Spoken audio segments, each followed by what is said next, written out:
Chicago and the state of Illinois on the issue of immigration.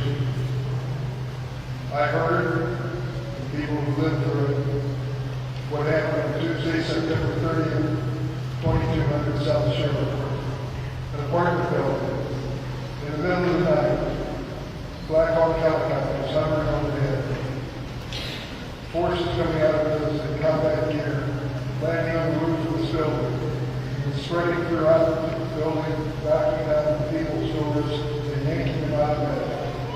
Mothers and fathers and children sit tight with their hands behind them, brought down for interrogation and then overnight. This was an effort by ICE and other organizations to spread fear and confusion. Sadly, it is working. As I went through the local communities yesterday with Andy Duckworth and Elizabeth London, there were thousands of shows as we moved around, we heard stories you've heard yourself. A father taking his two little children and taking care of them, and he stopped afterwards and became in his spirit. Imagine, if you will, those children who took into the South Shore, those children who will take care. What will the rest of their lives be like? We don't know the answer. It is hard for us to imagine that the country is great, with so many good people as the United States who are living through this. What could possibly be going to the minds of people? Sadly, if you're a student of history, you can find many analogies. Let me give you one. In February of 1942, the decision was made after the attack on Pearl Harbor.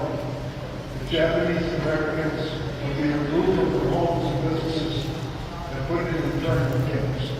There was no trial, no due process.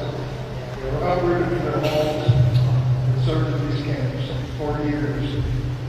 I remember that day in 1988 when I was a new member of Congress, and we were going through the history of the Japanese internment camps. And you think to yourself, what could possibly be happening in the United States if we would suspend all these values like due process and incarcerate people for years?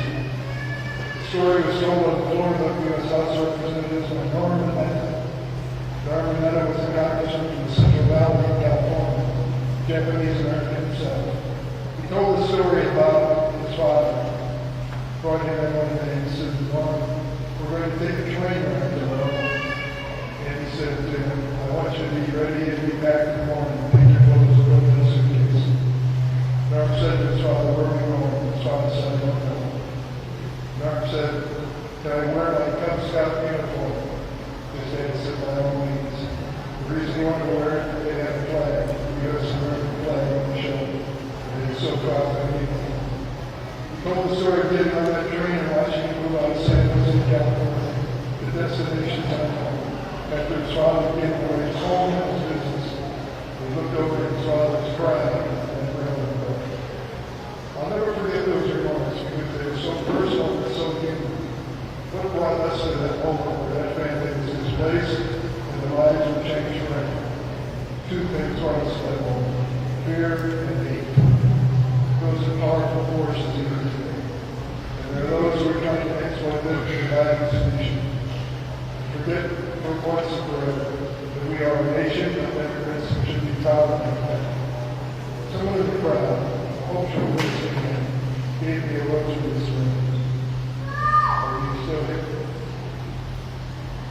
This rosary is from my mother's home country of the Kuwait. In July of 1911, the ship landed in Malta. And on that ship was my grandmother, aunt, and my mother. She was 2 years old.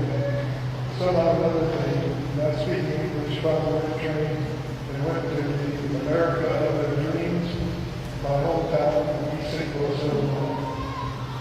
Many of the friends took trains to Chicago, very strong home community. If you visit my office in the United States Capitol building, in this floor room, consent chamber, behind my desk of friends is my mother's natural ashes. I asked her before she passed away if she still had it. She was getting around too quickly, but she wouldn't let it. Came out with the bottom and pulled it out. And there was her natural ashes for 50 years before.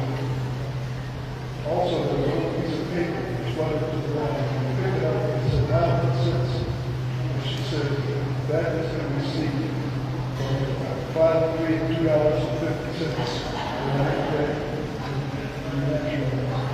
I said, why did you keep this? And she said, if the government never challenges me, I've got proof. I tell you that story because that's my story. For many of you, that's your story too.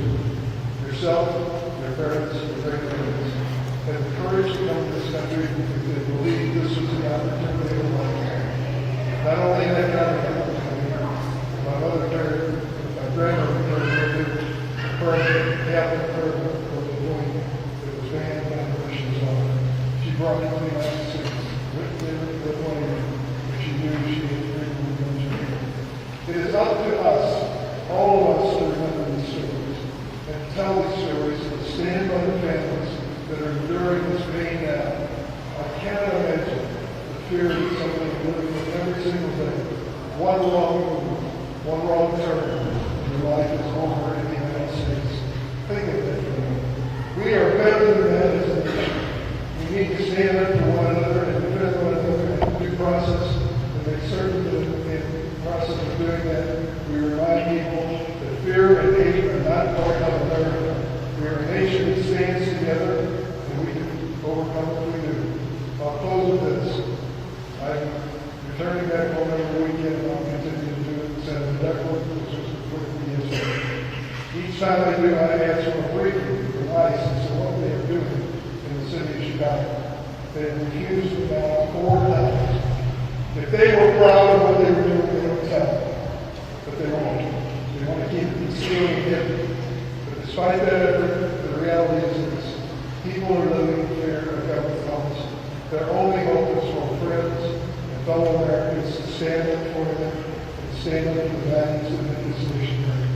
What you bring to this today is more than I can bring to my nation. You bring prayers, you bring faith, you bring your hearts and souls as a I thank you